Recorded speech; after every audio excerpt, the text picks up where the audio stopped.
Early in 2024, these men created some vlogs, or at least they filmed them. They weren't really worth editing. There were different things wrong with all of them. But now it's the close season and we've got nothing else to release. So here they come, the broken vlogs of Rollerbaz and Coaster Dad.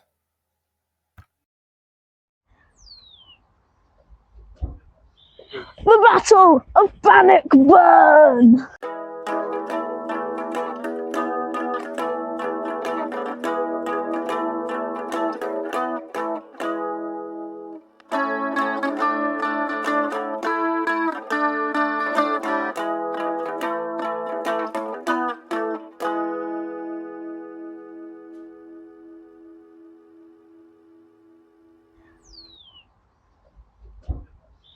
The Battle of Bannockburn!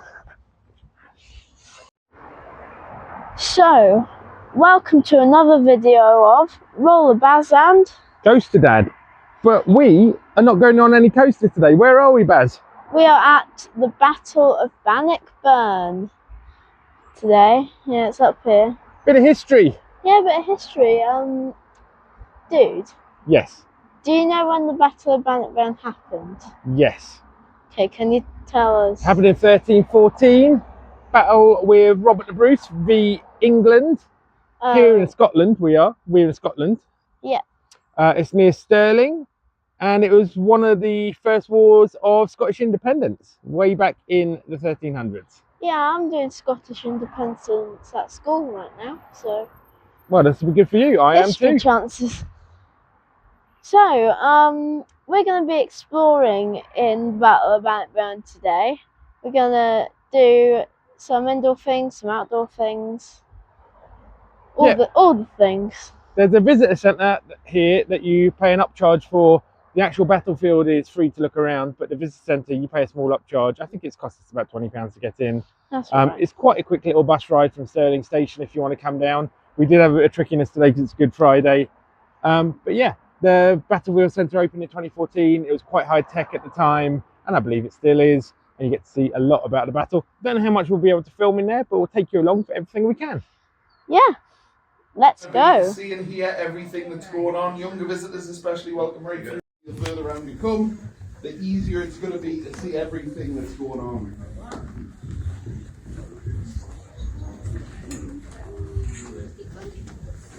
And that's probably about perfect there, so thank you. He's not going to want them laying around and injuring his gear. So yeah, no one like that. No, my pleasure. That is grand, folks. Out here. Oh my jeez, that's well heavy. Whoa. That's going to be really hard to wear, isn't it? Put your arm through, Baz. Really heavy. Okay, can I put on? Yeah, it's crazy heavy.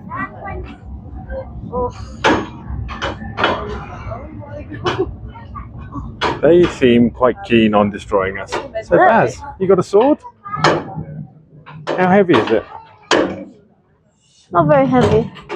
This is a bit like Splatoon, Oh, where you're there's choosing your weapon. I just catch one, catch. Oh, come on. Where's the scope? I think these guys are just practicing. Reminds me of our Warwick Castle video, Baz. Oh yeah. Ah, Sorry, a bit bright. flash. You got the flash on.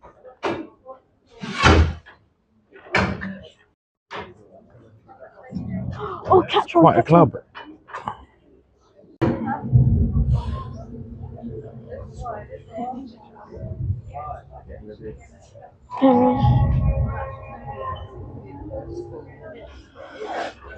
These guys are running.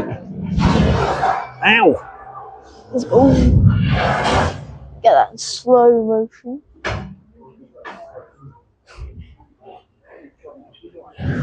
Oh wow. Yep.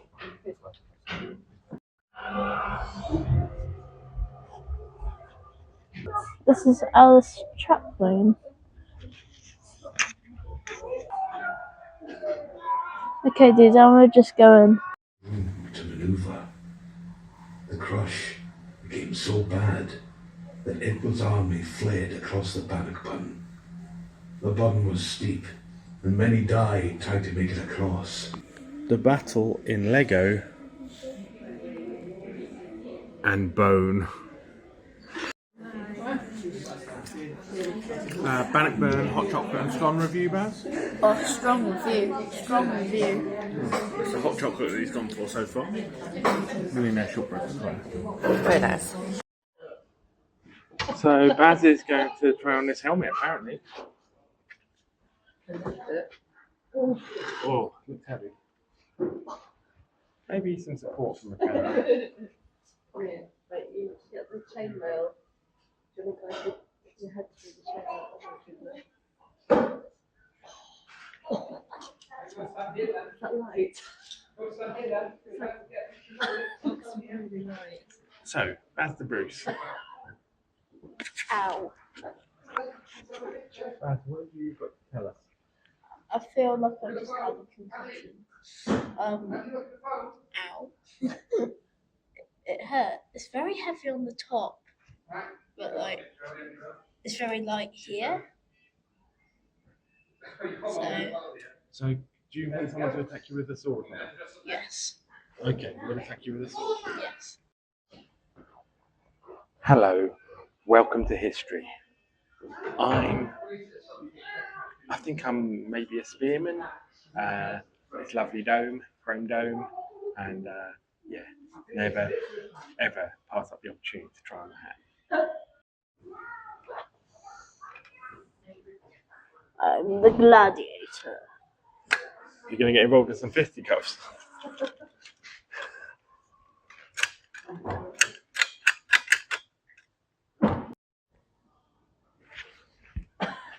So, you're our knight. Gladiator, ready. Didn't know they had lovely old mics in the 1300s. Oh, ow. Bit heavy? Bit heavy. I was trying to get you to like, put it on the right place, but whatever. So, we've got a little mini shield here. Oh, the microphone here. I don't think you're allowed loose articles on the ride. You hit me with a gladius or whatever that is. Frisbee. Wood. Let's get some of the cold. Let's get some of Your flesh wound. So as Baz was just saying, we've just come out of the main body of the museum. We've been trying some stuff on as well. And I thought I'd throw in my tuppence about what the battle room experience was like and all of that. It was really good. It was very well talked through. The one thing is, I'm very aware that this place opened about 10 years ago. And originally they spent millions on having this 3D battle recreation, wear glasses, everything would be projected onto the battlefield map. And it was meant to be quite an amazing experience. None of that is happening.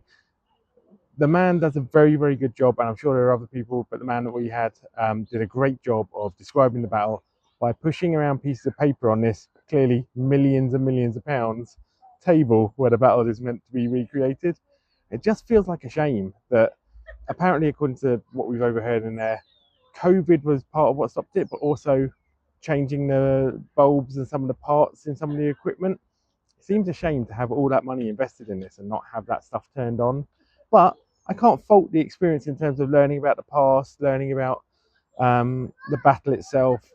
You know, the tour was engaging and was really, really well done. It just seems like a shame those extra bells and whistles are missing now. We're going to go and have a look at the real battlefield now, or at least, as we've just learned, the place where Robert the Bruce watched the battle from, because the real battle happened on some farmland behind some houses on the other side of the road.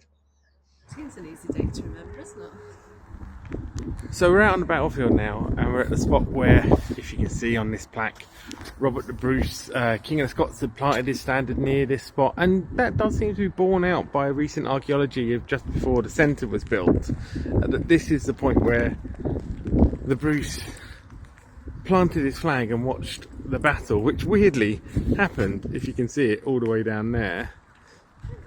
Beyond those houses is where the real meat of the battle happened. This is just a starting point for the Scots. So yeah, beyond those houses down at the farm that is now there is where the Scots crushed the English into a space surrounded by 3 burns and did some serious damage to Edward II's hopes of taking Scotland. It's a bit rainy. There's also meant to be a sound installation here and I can't hear it, so I think that's also broken, sadly. What? Oh wait, no, maybe I can hear it.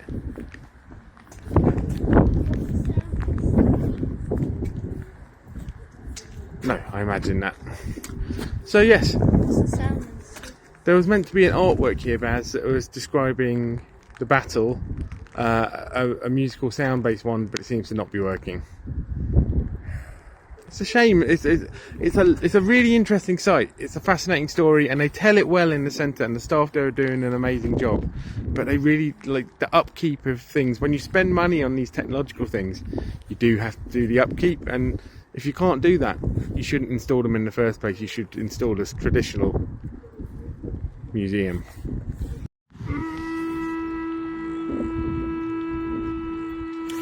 One of the audio installation boxes is working, so I'll give them their due. Hopefully the others will get fixed. So nice.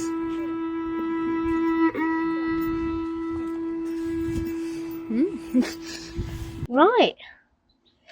This is it now. We've had a little look up there at the battle a little bit. Yep, there's a statue over there, and there's a kind of ring Stadium sort of showing allegedly where Robert the Bruce stood during the battle. They have told us to take that with a pinch of salt, but it was in this general area that he watched the battle from. The battle took place way over there. We've learned a lot. It's actually been really, really interesting. And if I've sounded a bit negative at the end there about the tech, don't take it too seriously. It's still well worth visiting the Bannockburn Battle Centre. What, have you got anything to add to that, Baz? Don't worry if you don't. It does have dog bins. It does have dog poo bins, so it's And really good. That's a good note to end on. The Millionaire shortbread was good. The hot chocolate with cream and marshmallows was yummy. Good to end on a positive. And the dressing up was really, really good. The staff were great. I'd definitely get down and check it out, especially if you're passing on the way to somewhere else in Scotland. If you're in Stirling, it's well worth dropping in here, but also going to Stirling Castle, which isn't far away. There's a lot of little monuments and interesting things about the Scottish Wars of Independence in this area. So, check them out. In the meantime, we've been Roller Baz and Coaster Dad, and we will see you next time, and we might even ride some coasters. see you next time.